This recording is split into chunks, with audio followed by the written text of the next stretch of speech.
Okay, hello, my name is Nora Colella Fryer, and I'm studying to get my teaching certificate from first grade to sixth grade. And right now I'm here in class with Marianna Veltri, and she will be my mentor. Yes. She has many years of experience, and I'll pass the word to her so she can... I have a lot of experience in many different grade levels.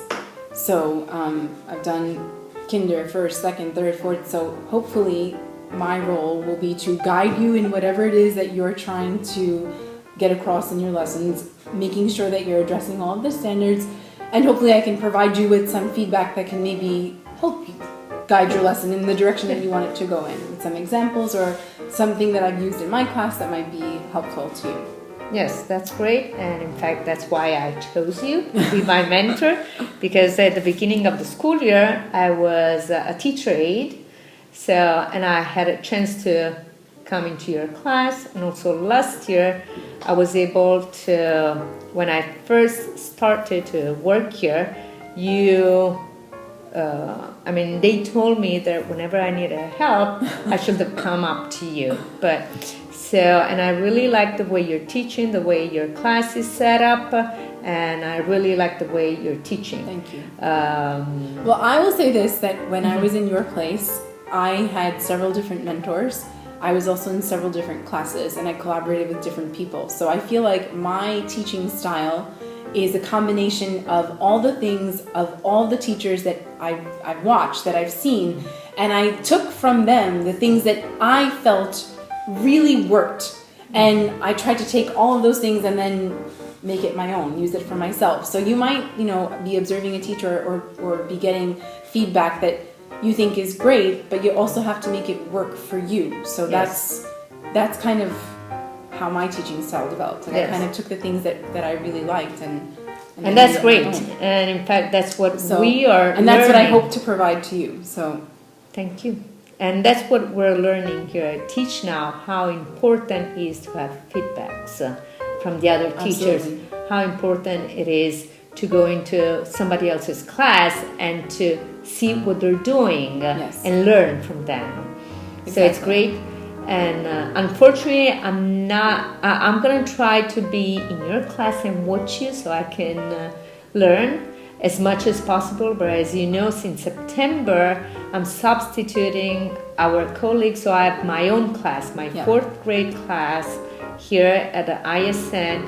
So as much as possible, I will be coming in your class. We will work it out, because I also have my class. So on the periods that I'm free when you're teaching, that I can come and observe you, we can work that out so that there is some time for me to observe you and for you to observe me. I think that. So I will prepare a lesson every time. Of course, I prepare my lesson plan every day, but based on few standards that I print out for you. We have 10 standards to cover, and each lesson I'm going to try to meet 3 or 4 standards. Okay. You have a photocopy. Yep. And I will be evaluated from you based on these standards. Yes, and I've taken a look at them. So basically, I agree that it's a smart idea to pick something to focus on, whether it's 1 thing, 2 things, 3 things. But in general, when you have a solid lesson plan, you're probably addressing more than one standard anyway. Yes. So, but that's definitely something. As long as you tell me, okay, I'm focusing on standard 3, or I'm focusing on, that will give me an idea of where I'm really looking. But of course, I'm going to be looking for everything. Yes. Yeah, a good teacher should have all of them. In general, that's when it's solid. So. Yeah. So my first lesson, as you know, I've been teaching here since September now. Right. In this class, so like the first standard, how getting to know the students, I know them very good, and I thought to have the first lesson in social studies, because as a room teacher, I'm teaching everything here. Right. Like on social studies, the first lesson is going to be a formative assessment. Okay.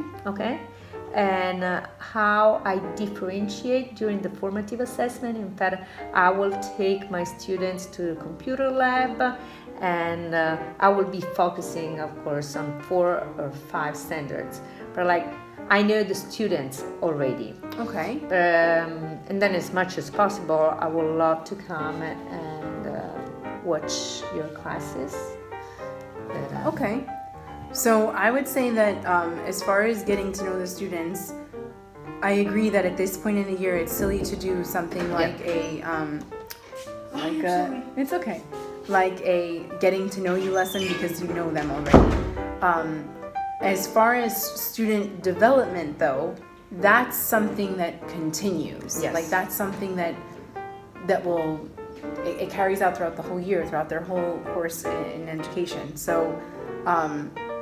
I would say just be mindful to not confuse getting to know them with student development. Yes. As far as doing the formative assessment in the computer lab, I think that's a great way to show differentiation because there's a lot of things that you can do. So I think that's a good idea. And then once you have it all prepared, I can take a look at it and we can, maybe modify it.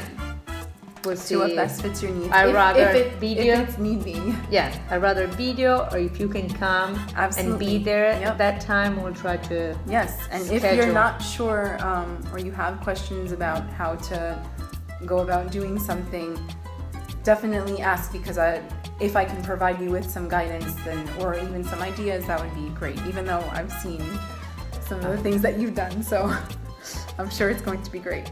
Thank you.